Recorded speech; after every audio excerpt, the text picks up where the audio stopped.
Barangay Love Stories. Love Stories.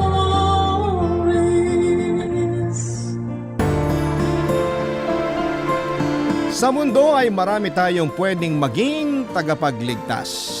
Una ang mga magulang, kapatid, kamag-anak o kaibigan.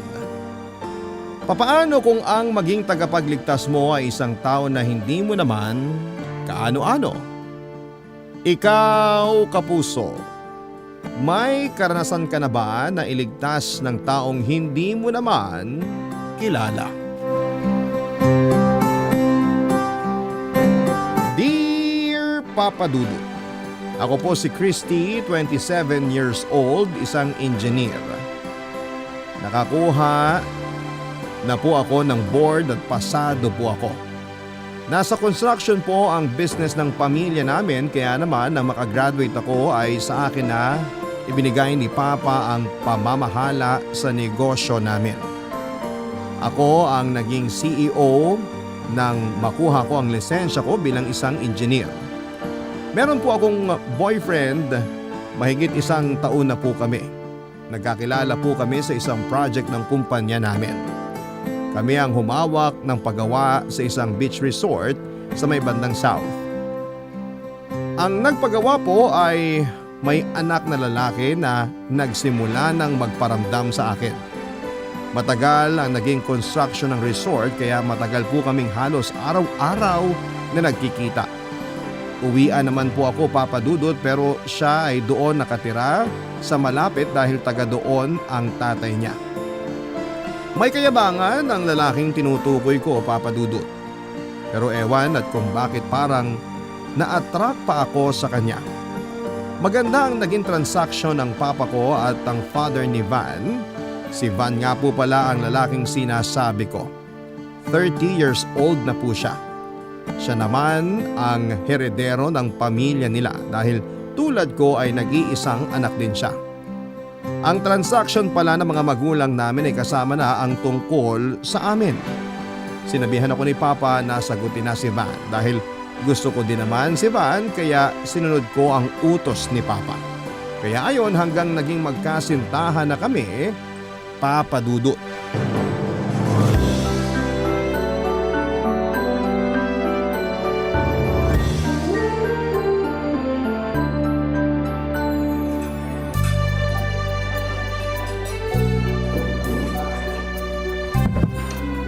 Van, Ha? Bakit? hindi mo ba hihilahin ang upuan? Ay, oo nga pala. Sorry. Okay ka na? Salamat. Nag-order na pala ako in advance. Para sakto pagdating natin. Pero hindi umabot. Dapat pala mas inagaan ko pa ang pagtawag. Hayaan mo na. Mabilis na yon kung naitawag mo na. Tsaka masarap ang pagkain nila dito kaya sulit naman ang hintay. Oo nga. Kumusta ang resort nyo? Malakas siya kahit hindi summer. Maganda daw kasi yung lugar. Sabi ko, syempre, magaling ang gumawa eh. Binobola mo naman ako. Totoo nga. Sa katunayan, baka may kumontak sa inyo na magpapagawa din ng resort. Kaso bandang north nga lang. O bakit may nga lang? Kasi malayo na ang north. Malapit lang yun. Pag sinimulan mo yun, syempre mas madalas na nandun ka. At syempre din, hindi ka balikan kasi nga malayo. Van, CEO na ako. Kaya may tao na papalit sa akin para tumutok. Ako naman, i-check ko siguro once or twice a week. Mababawasan pa din ang araw ng pagkikita natin. Teka nga, hindi pa nga tumatawag yung magpapagawa. Bakit pa natin inaalala na ang mangyayari? Mabuti na yung advance tayo mag-isip. Advance nga tayo pero sila hindi. Sigurado na yun. Kilala namin ang pamilya nila. At malaki ang tiwala nila sa amin. Isa pa, gustong gusto nila talaga ang pagkakagawa ng resort namin. Sana nga. Oh, kailan ba ako sumablay sa mga nirekomenda ko? Di ba? Natuloy naman yung building, yung condo at yung bahay nila Mr. Tang. Oo, alam ko namang magaling ka sa sales talk eh. Magaling ako mag-talk, period. Oo na, ikaw na ang mabulaklak ang dila. Eh ikaw, kumusta naman ang business nyo? Ikaw na ang nagsabi na okay, di ba? Salamat sa mga recommendations. Kaya si Papa botong-boto sa iyo eh. Natural. Sa gwapo kong to, talaga namang mas gugustuhin niya magkaapo din ng gwapo. Uy, anong apo agad ang sinasabi mo dyan? Doon din naman pupunta yun, di ba? Matagal pa yun. Bakit pa natin patatagalin? Mahal naman natin ang isa't isa, di ba? Oo, pero kailangan paghandaan yun, no? Matagal na tayong handa. Maayos na ang business nyo at maayos na din ang business ko. Hindi lang doon, syempre tayo rin mismo dapat handang-handa na tayo. Handa na ako. Bigyan pa natin ng konting pagkakataon ng sarili natin. May duda ka pa ba sa feelings mo sa akin? Hindi naman. May duda ka pa sa akin? Ang sinasabi ko lang, kung handa na tayo ngayon, dapat itaas pa natin ang isang level. Dapat ma-reach natin yung level na hindi lang handa kundi handang-handa. May ganun pa ba? Oo naman. Okay. Matagal pa ata yung food. Gutom ka na ba? Medyo eh. Teka, ako na ang pupunta dun sa manager. Van, anong nangyari? Okay ka lang ba? Okay lang, nahilo lang ako. Gutom ka na nga siguro. Teka, masakit ba yung tuhod mo? Naitungkod mo sa pagtumba mo eh. Okay lang ang tuhod ko. Sakto nga siya eh. Ha? Anong sakto? Sakto ang pagkakaluhod ko. Ano bang sinasabi mo? Oh, Ano yan? will you marry me? Van, ano nangyayari? Nagpo-propose ako ng marriage sa'yo. Ibig sabihin, drama lang yung pagbagsak mo ng paluhod? Oo, Nakakainis ka naman eh. masakit na ang tuhod ko. Anong sagot mo? Siyempre, oo. Masarap ang pagkain sa restaurant na yon, Papa Dudut. Pero mas lalo pa siyang sumarap dahil sa pagpopropose ni Van. Papa Dudut, noong madinig ko ang palakpakan ay nagulat ako na kasama ang mga magulang namin sa mga pumapalakpak. Planado pala ni Van ang lahat ng yon. Matapos naming magyakapan at mag-congratulate ng mga magulang namin ay naupo na kami. Pagkaupo namin ay sabay-sabay na isinerve ang mga pagkain. Pati yon ay kasama sa plano ni Van kaya napaka-perpekto ng proposal na yon, Papa Dudut. Habang kumakain ay pinagpaplanuhan na ang kasal.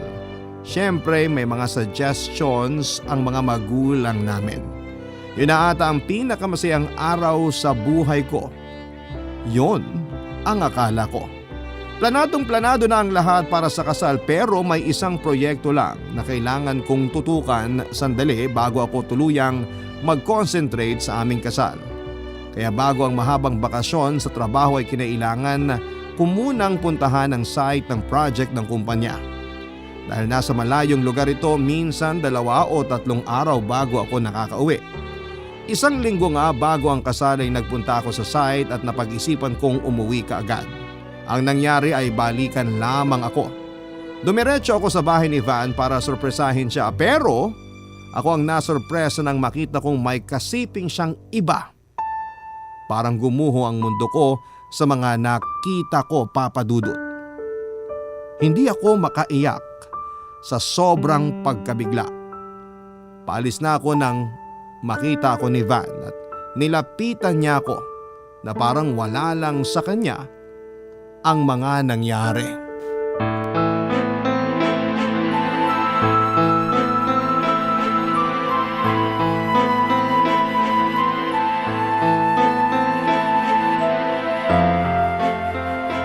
Bakit ang bilis mong bumalik? Nagulat ka ba? Madalas 2 o 3 araw kang nawawala ah.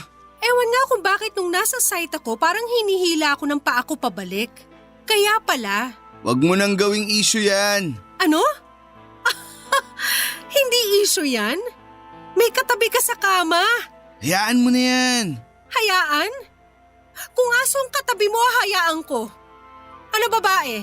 Hindi ka pa talaga aalis? Hindi ka nahihiya?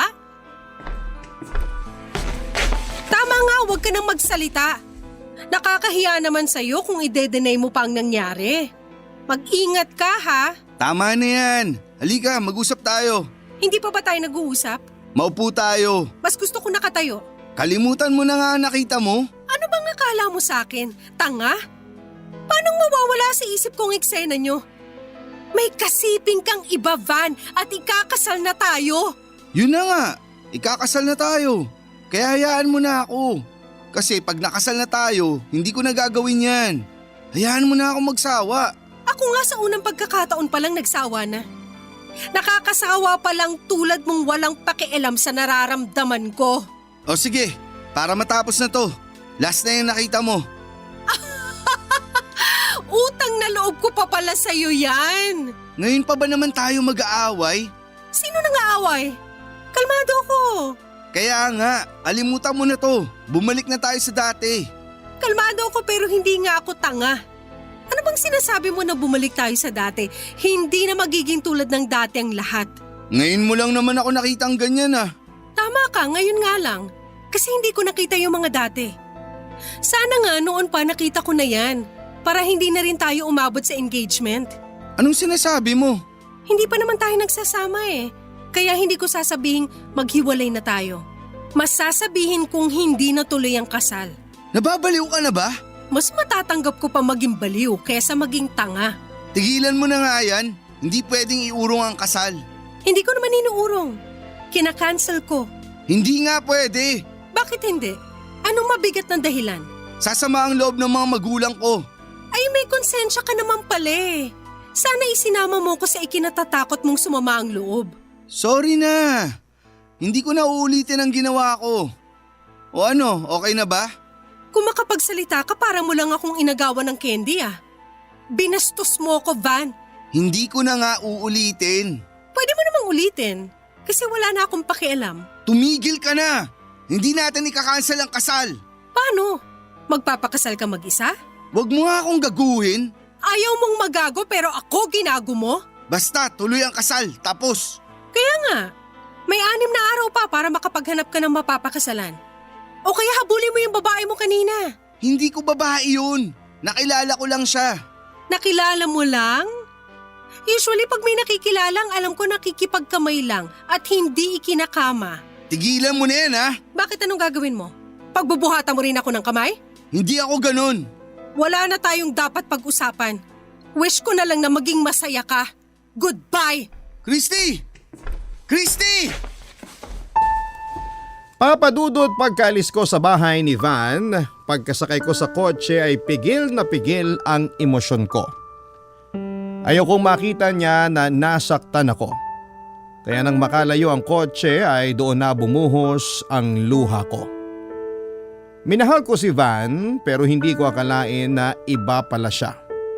Bakit hindi ko nakita yon? Bulag siguro ako dahil sa sayang nararamdaman ko noon. Ang mas masakit ay parang okay lang sa kanya at parang tama lang ang ginawa niya, Papadudot. Kung ginagawa niya yon hanggang bago kami ikasal ay magagawa niya uli yon kahit matapos man ang kasal namin. Pero buo na ang loob ko, Papadudot. Hindi ko na itutuloy ang kasal kahit ano pa man ang sabihin niya. Pero nagulat ako na siya pa ang may lakas ng loob para magsumbong sa papa ko na hindi ko na itutuloy ang kasal. Opo, Papadudot, nalaman ng mga magulang ko ang nangyari bago ko pa man sila makausap. Tinawagan kaagad sila ni Van at sinabi ang mga nangyari at sinabing nagsisisi na daw siya, Papadudot. Ewan kung anong hipnotismo ang ginamit ni Van at siya pa ang pinanigan ng mga magulang ko. Barangay Love Stories. Barangay Love Stories. Papadudot nang makarating ako sa bahay ng mga magulang ko para sabihin ang mga nangyari ay alam na nga nila. Pinagsabihan ako ni Papa na huwag pabigla-bigla sa mga desisyon ko. Dapat daw na ituloy ang kasal dahil planado na ito at naipakalat na ang mga imbitasyon. Isa pa ay nakakahiya daw sa mga magulang ni Van. Papadudot, parang ayoko nang magpaliwanag sa papa ko kasi kumbinsido na siya sa desisyon niya. Si mama naman ay wala ding magawa at hinayaan na niya si papa na magsalita. Hindi na nga din ako nagsalita noon at nagpaalam ako at agad na umalis. Gusto kong mapag-isa. Nagpunta ako sa park at sinundan pala ako ni papa at kinukulit niya ako. Kaya napilitan akong sabihin na may iba na din akong mahal at magkikita kami sa park. Sinabi ko na kung okay sa kanya na nang bababae si Van ay siguro'y magiging okay din sa kanya na may iba akong lalaking mahal. Ewan kung anong nasa isipan ko at biglang hinila ang padaan na lalaki at ipinakilalang karelasyon ko, Papa Dudut. Nagulat si Papa sa ginawa ko. Hindi siya naniniwala kaya sinabi ko sa lalaki na siya na ang magkwento tungkol sa relasyon namin, Papa Dudut. Hindi ko alam kung saan ba nanggaling ang lalaking yon kasi nagkwento siya ng fictional na kwento tungkol sa amin na parang pati ako ay naniniwala na nangyari ang lahat ng mga sinabi niya. Kita ko sa mukha ni Papa na naniniwala siya pero ipinilit pa din na ituloy ang kasal namin ni Van dahil nga planado na daw yon. Malungkot siyang umalis at naiwan kami ng lalaking yon, Papa Dudut.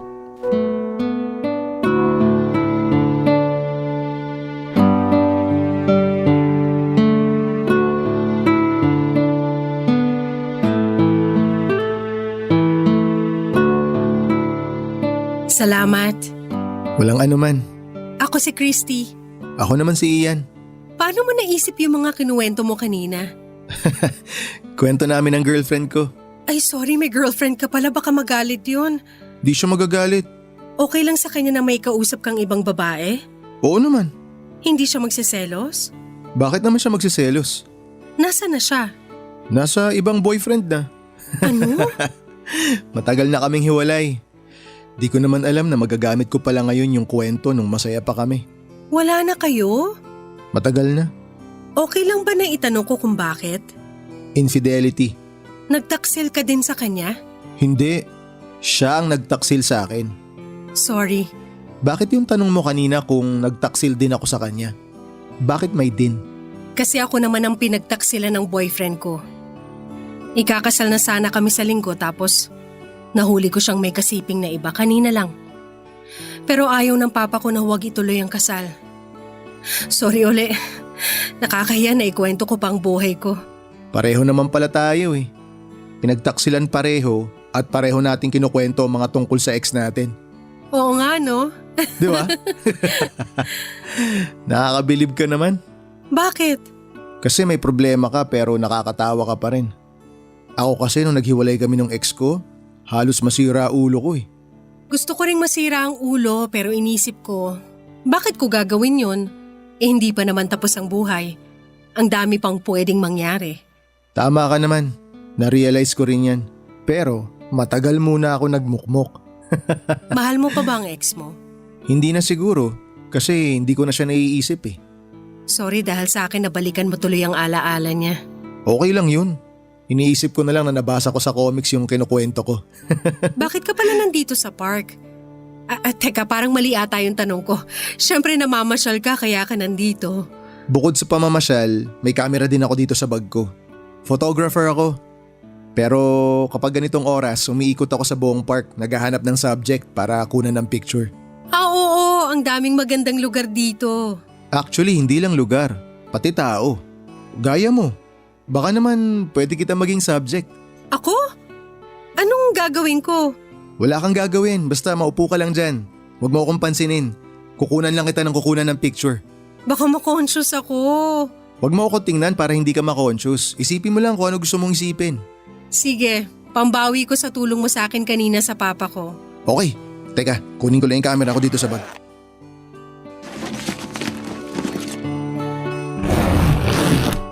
Okay yan, ready? Ready na ah.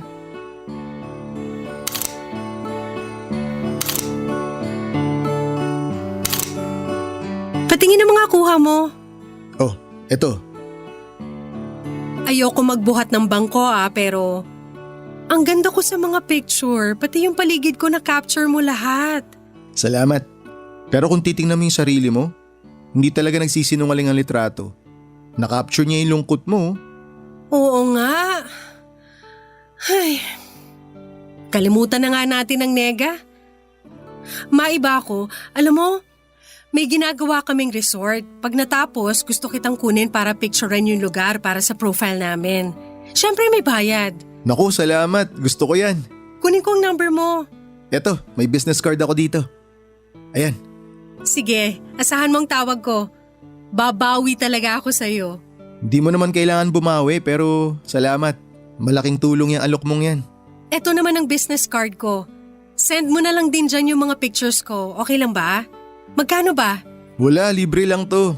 Sige, sasend ko sa email mo. Salamat. Sige, aalis na ako ha. At teka, saan ka uuwi? Baka mag-check-in na muna ako. Ayoko muna makausap si na Papa eh. Kung gusto mo lang naman ha, sa bahay ka na lang magpalipas ng gabi. May guest room naman yung apartment ko eh. Ha? Pero kung wala kang tiwala, naiintindihan ko. Ay, hindi naman. Sige, sama na ako. Pero bili tayo ng food ha. Ako na bahala para may makain tayo. Uy, di ko tatanggihan yan. Halika na. Total ay humingi naman talaga ako ng 2 linggong leave dahil nga sa kasal kaya ginamit ko yon at hindi na muna ako nagtrabaho, Papa Dudut. Ewan kung anong iisipin sa akin ng ibang tao kung bakit ako sumama sa lalaking nakilala ko lamang noong araw na yon. Kung tatanungin ako kung bakit ay hindi ko din alam. Basta ang gusto ko ay malayo muna sa pangit na mga nangyari sa akin. Mabait naman si Ian, marespeto siya kaya nagtataka din ako kung bakit siya pinagpalit ng ex-girlfriend niya. Pero buhay na niya yon kaya hindi ko na siguro papakialamanan pa. Unless gusto niyang ikwento pa ng buong detalye yon. Anyway, Papa Dudut, hindi lang isang araw ako nagtagal sa apartment ni Ian. Pero nang 3 araw ay nalaman ni Papa kung nasaan ako. Kahit naniniwala si Papa sa kwento ni Ian ay hindi pa din naman siya pumapayag na hindi matuloy ang kasal. Isa pa ay iniisip niya na bakit or baka tinatakot lang ako ni Ian. Nagpunta si Papa sa apartment ni Ian kasama ang mga pulis. Sinabi niya na baka kinidnap daw ako pero ako na ang nagpatunay sa mga pulis na walang kidnapan na nagaganap. At para mas maniwala sila ay bigla kong hinalikan sa labi si Ian. Halatang gulat na gulat si Ian dahil hindi siya gumagalaw habang hinahalikan ko. Kaya walang nagawa ang mga pulis kasi hindi naman ako mukhang tinatakot o pinipilit man lang. At isa pa ay nasa tamang edad na ako kaya pwede ko nang gawin ang mga bagay na yon. Hindi na rin nakapagsalita pa si Papa at sinabi ko na lamang sa kanya bago umalis ay mahal ko sila ni Mama. Tahimik na umalis si Papa. Nang kami na lamang 2 ni Ian ang naiwan ay muli akong humingi ng sorry sa mga nagawa ko, Papa Dudut.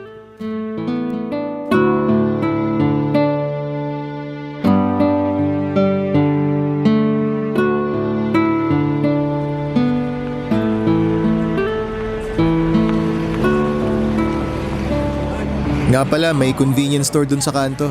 Doon na natin bilhin lahat ng mga kailangan mo. Kompleto naman dun. Sige.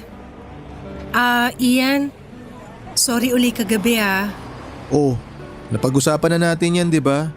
Kalimutan mo na yun. Basta makakatulong, tutulong ako. Kaya lang sana sabihan mo muna ako kasi nagugulat ako eh. Mukha tuloy akong tuod habang...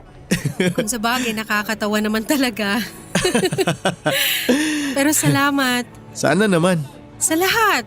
Sa lahat. Mula nung 1 araw sa park hanggang kagabi, hindi mo ko iniwan. Alam mo, hindi ko nga rin alam kung bakit kita tinulungan eh. Oo nga eh. Nung bigla kitang hinila, pwede mo naman akong itulak at iwan at pag-isipan na nababaliw na. Yun ang una kong naisip pero nung makita ko yung papa mo, naisip ko na kailangan mo nga ng tulong. Nagsisisi ka ba sa pagtulong mo? Kung nagsisisi ako, di sana hindi ko na in-offer yung bakanting kwarto sa bahay, di ba? Oo nga. Pasensya na rin sa pang-iistorbo ha. Anong istorbo sinasabi mo? Tuwang-tuwa nga sa yung cabinet at ref ko eh. Ano? Yung cabinet at ref ko, tuwang-tuwa sa'yo. Kasi ngayon lang sila nagkaroon ng laman. Siyempre no, kakain din ako kaya kahit dun man lang makapag-share ako. Uy, pero hindi kailangan yun ha. Hindi mo kailangan gawin yun. Hindi lang talaga ako nag-grocery kasi mag-isa lang naman ako. Madalas nakakalimutan ko na may pagkain pala ako nakatago. Kaya nasisira lang. Hindi ka ba palagi nagluluto? Hindi, sobrang dalang. Ang ginagawa ko, bumibili lang ako lagi sa labas. Ay, oo nga pala. Isa pa pala sa natuwa sa'yo, yung kalan ko. Ang tagal niya kasing hindi nagagamit eh. Mamimiss ako ng cabinet, ref at kalan mo. Bakit? Alis ka na ba? Oo, nakakahiya na eh. Ano ka ba? Walang problema sa akin yun. O baka nahihirapan ka na sa bahay ko ha. Ikaw naman kasi. Hindi mo naman kailangan maglinis, magluto. Yan tuloy. Napapagod ka. Hindi naman, ang saya nga eh.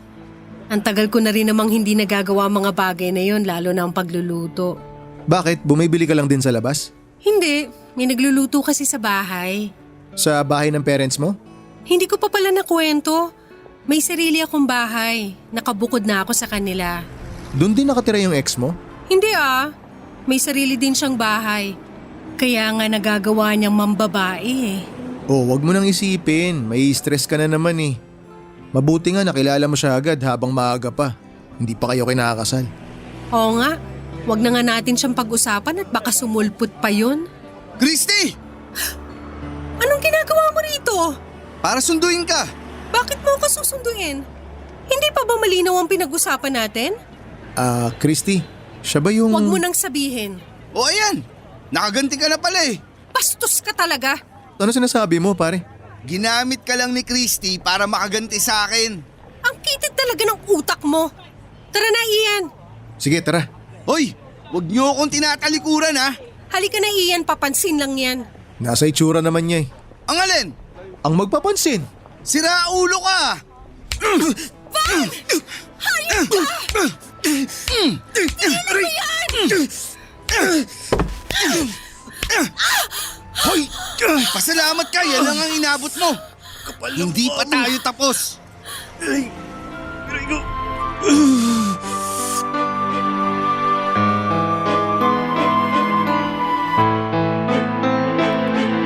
Dinala ko sa ospital si Ian dahil sa dami ng pasa niya, Papa Dudut.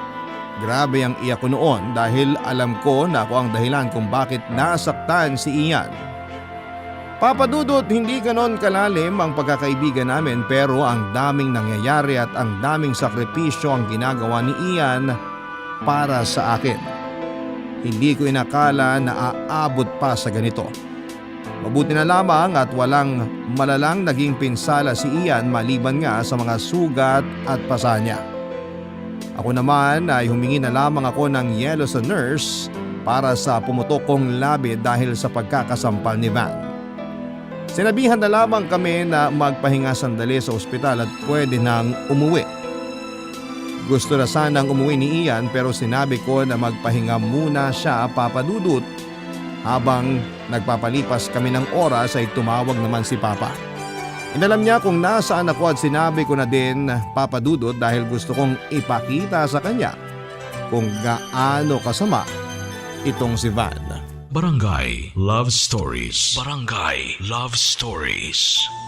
Dumating si Papa sa ospital at kaya din pala siya napatawag ay pinagyabang pa pala ni Van sa kanya ang ginawa nitong panggugulpi kay Ian.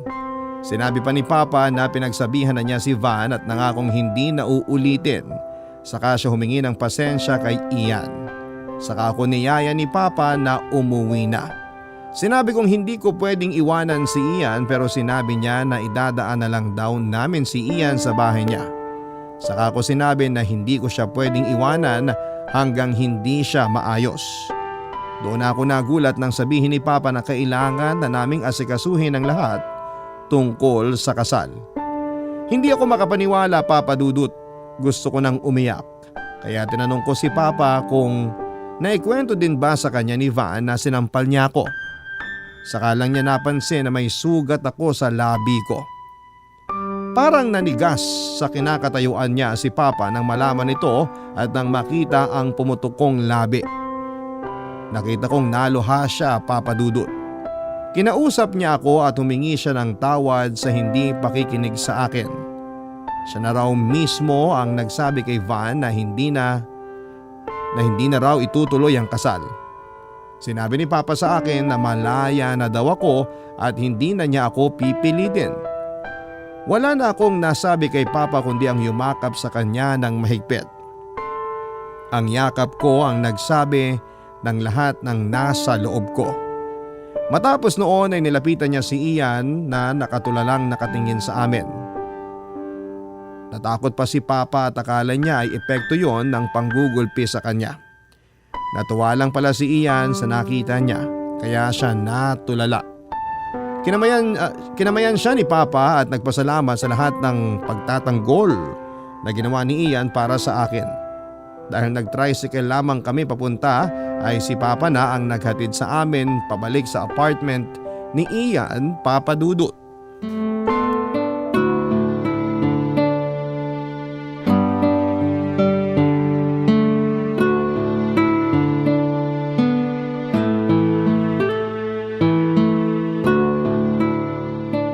Ito, uminom ka muna.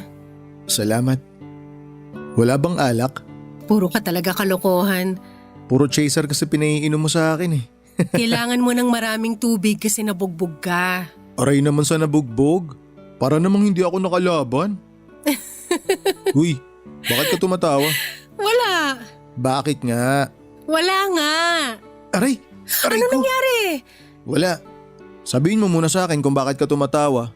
Huwag ka magagalit ha. Ano nga yun? Kasi hindi ka naman talaga nakalaban. Malay ko bang nag-jujutsu pala yung ex mo? Hindi naman siya nag-jujutsu ah. Huwag ka nang kumontra. Sinasabi ko lang naman yun para may excuse ako na hindi ako nakalaban eh. Pero hindi kita pinagtatawanan ha. Ang pinagtatawanan ko yung sinabi mo na parang hindi ka nakalaban. Oh, inulit-ulit pa. Ay, sorry.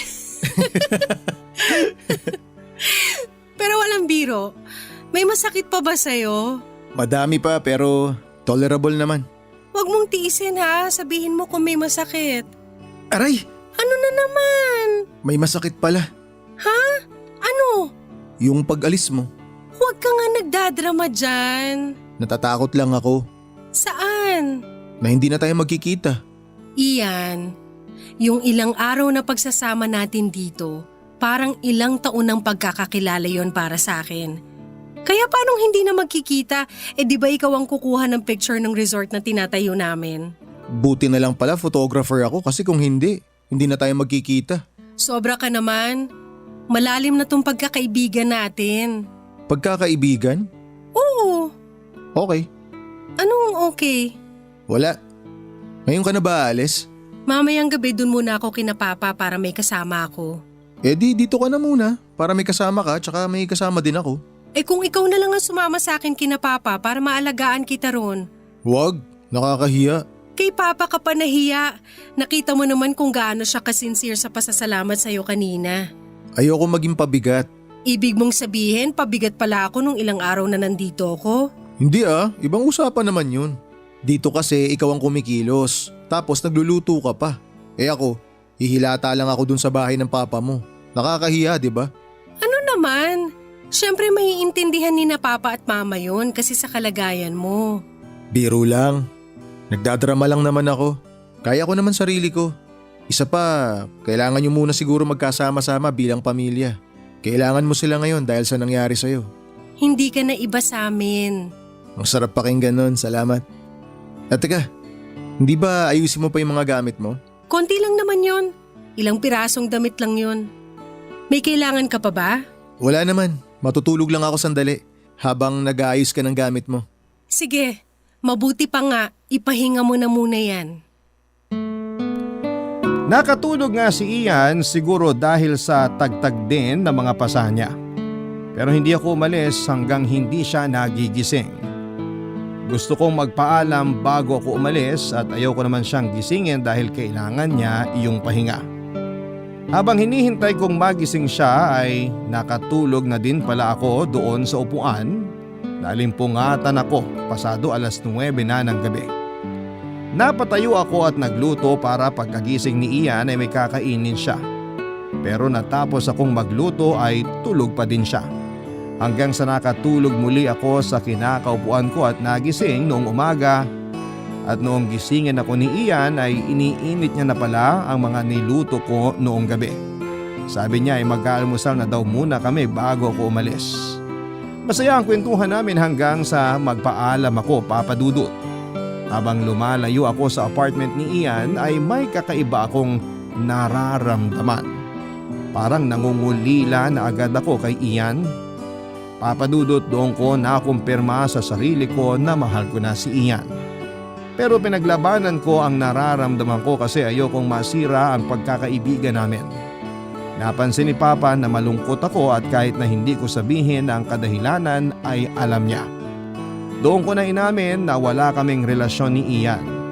Ikinuwento ko ang buong kwento at nagulat ako sa mga sinabi ni Papa na kung naging totoo daw ako sa sarili ko sa naramdaman ko noong nakipaghiwalay ako kay Van ay bakit hindi daw ako maging totoo sa sarili ko tungkol sa nararamdaman ko para kay Ian. Naluha ako noon, Papa Dudut. Hindi ko maipaliwanag at muli ay hindi nakapagsalita at niyakap si Papa. Gaya ng dati ang yakap na ang nagsabi kay Papa ng lahat ng mga gusto kong sabihin, Papa Dudut.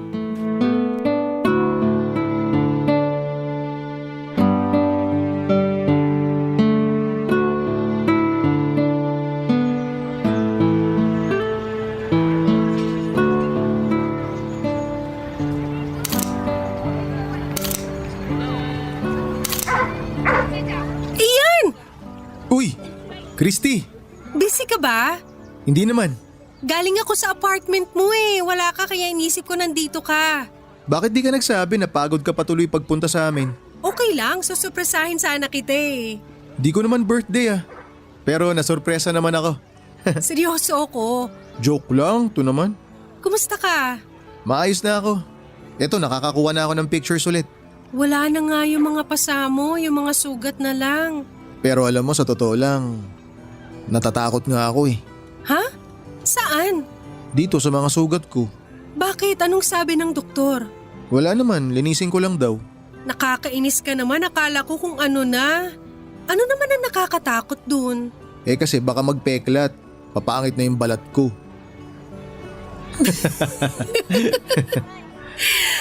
Seryoso nga, kumusta ka? Okay naman ako. Siyempre, tuloy ang buhay. Ay, teka, hindi ka na ba ginugulo ni Van? Bakit? Magpapagulpi ka na naman para sa akin? Hindi niya na ako magugulpi, no? Dala ko tong camera ko eh. Bakit ihampas mo sa kanya yan? Hindi ah, mahal kaya nito. Eh paano makakatulong yung camera sa suntukan nyo? Pwede kasi mag-video dito. Kaya bividyoan ko pag ginugulpi niya ako. Ah, gagawin mong ebidensya. Hindi. Para may remembrance ako na binubugbog ako. Nakakainis ka. Eh teka, ikaw naman. Kumusta ka? Mabuti. Mabuting mabuti. Sa tanong mo kanina kung ginugulo pa rin ako ni Van, hindi na. Ang maganda, magkaibigan pa rin ang mga magulang namin. Naintindihan ng magulang ni Van ang desisyon ko dahil mali ang ginawa ng anak nila. Aba, mabuti nga yun. Congratulations. Salamat sa iyo. Wala naman akong ginawa. Nanindigan ka para sa akin. Siguro kung wala ka nun, iba ang kinalabasan ng buhay ko ngayon. O yan, nagpapasalamat ka na naman. Nahihiya na ako. At hindi matatapos ang pasasalamat ko sa iyo. Alam mo, picturean na lang kita. Mamaya na nga yan. Iimbitahan kita sa bahay. Sa papa mo? Hindi sa bahay ko, pero pupunta rin sina mama at papa. Anong meron? Wala lang, Thanksgiving. Kailan yan? Ngayon na. Ano? Ngayon na? Ayan, yan yung ine-expect ko na reaction sa sorpresa ko. Di naman sorpresa yun. Panggugulat talaga yun. Tara na. Sandali, tingnan mo naman tong suot ko, nakakahiya. Anong nakakahiya sa t-shirt at jeans? Aharap ako sa mga magulang mo tapos nakaganito lang ako. Okay lang sa kanila yan. Uuwi na muna ako. Bigay mo na lang sa akin address mo, susunod ako. Huwag na, halika na. Nahihiya talaga ako eh. Alam mo kahit nakasando ka pa, okay lang kina mama at papa yon. Kaya halika na. Ikaw naman ang importante, hindi naman ang damit mo. May gusto rin akong sabihin sa'yo.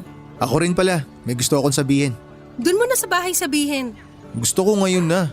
Sige, kung dito mo sasabihin ang sasabihin mo, siguro dito ko na rin sasabihin ang sasabihin ko. Mauna ka. Mahal kita. Mahal din kita.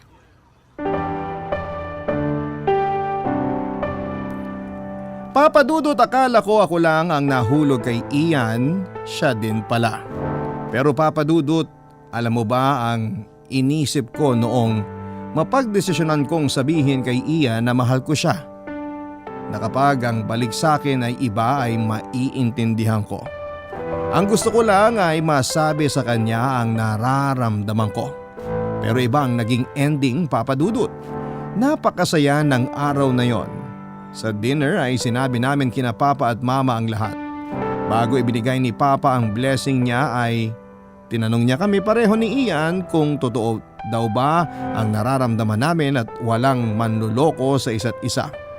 Siyempre ako ay oo at si Ian ay nangako pa na hindi niya gagawin ang masamang naranasan ko kay Van at ang experience niya sa dating karelasyon niya. Saka pa lang kami binati nila Papa at Mama. Yun na yata ang pinakamasarap na dinner na nakain ko, Papa Dudut, pero nagulat ang lahat nang tanungin ni Papa si Ian kung kailan niya balak magpakasal. Dahil sinagot siya ni Ian na ayaw niyang magpakasal. Tahimik ang buong bahay dahil sa nadinig. Nang biglang idugtong ni Ian na ayaw niyang magpakasal dahil gusto niya muna akong ligawan. Para daw maganda ang simula namin, Papa Dudut. Nagkaaminan na kami na mahal namin ang isa't isa pero gusto raw ni Ian na dumaan sa proseso ng pag-angat ng relasyon namin. Ginawa nga niya, Papa Dudut, at sa ngayon ay 3 buwan na kaming kasal. Papa Dudut, ayaw ni Papa na may masabi ang ibang tao kay Ian kaya pinahiram niya ito ng kapital para magtayo ng negosyo at bayaran niya na lamang kapag kumikita na ito. Maganda ang takbo ng photography studio ni Ian at mas maganda ang takbo ng relasyon namin. Siya nga pala, Papa Dudut, hindi lang imbitado ang mga magulang ni Van sa kasal namin kundi ninong at ninang pa namin sila. Wala po si Van, Papa Dudut, sa kasal kasi pinapunta siya ng mga magulang niya sa Amerika at pinabalik na sa pag-aaral. Salamat po, Papa Dudut, sa pag-share ng aking kwento. Ang inyong forever kapuso at kabarangay, Christy. Nagustuhan ng iyong napakinggan? Ituloy yan via live stream sa www.gmanetwork.com/radio. Barangay LS 97.1